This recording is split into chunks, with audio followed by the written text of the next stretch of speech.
जब हमारे यूपी बिहार के लड़के परदेश जाते तब बहुत बढ़िया लाइन निर्गुण गीत हो। नीतू अपने पर मत सोचा भैया, देखा कर अंदाज हो। भले शादी को के लिए टच नहीं करे दे, मिली ना जवाब तब ले दे नहीं धरे दे राजा हो ए। अरे बाप रे बाप। भले शादी को के लिए टच नहीं करे दे, मिली ना जवाब तब ले दे नहीं धरे दे। कितना दिन चलाई पो ई वाइडेंटी लिख के दवा, कमर टाइम नहीं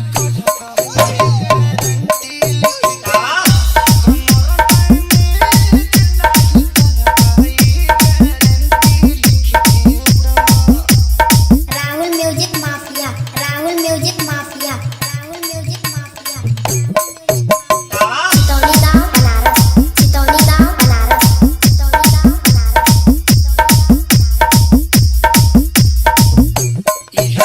चुमुक जैसा कवले राही हो, असर पूरे पूरे चढ़ाने राही हो, चढ़ाने राही हो।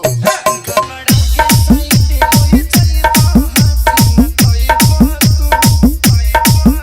आई सिस्टम में कवनो खराबी तो हमके सताई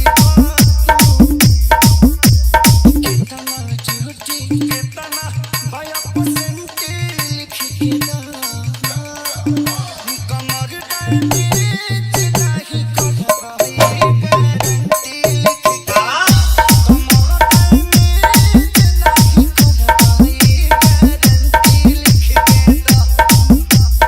Rahul Music Mafia, Rahul Music Mafia, Rahul Music Mafia. Chitauni गांव बनारस, चितौनी गांव बनारस, चितौनी गांव बनारस। खेसारी जैसा चेतना रही, सुबह की जवानी आके खेत न रही, बाद में का कटब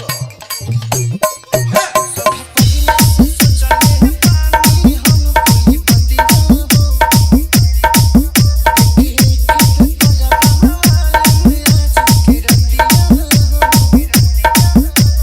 हमारे नौकरिया करब परमानेंट लिख के कमर टाइम नहीं करवाई गारंटी लिख के Rahul Music Mafia, Rahul Music Mafia, Rahul Music Mafia. Chitauni गांव बनारस, चितौनी गांव बनारस, चितौनी गांव बनारस, चितौनी गांव बनारस, चितौनी गांव